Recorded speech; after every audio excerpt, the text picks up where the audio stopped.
Hello friend, welcome to my Facebook page engineers diary.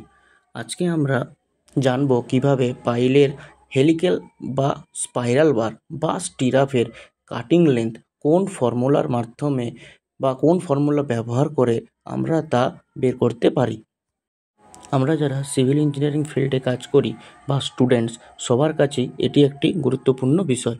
আজকের দিনে দাঁড়িয়ে কোনো কিছুর ক্যালকুলেশন বা ফর্মুলা যদি জানতে হয়, তো আমরা গুগলে গিয়ে টাইপ করি এবং সেখান থেকে ডেটা কালেক্ট করে নিজেদের কাজ করে থাকি।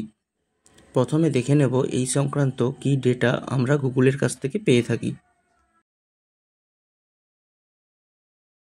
ফর্মুলাটি হলো L = N × √/c² + p²। কিন্তু IS code 2502 practice for bending and fixing of bars for concrete reinforcement অনুযায়ী ফর্মুলাটি হলো L = N × π + D +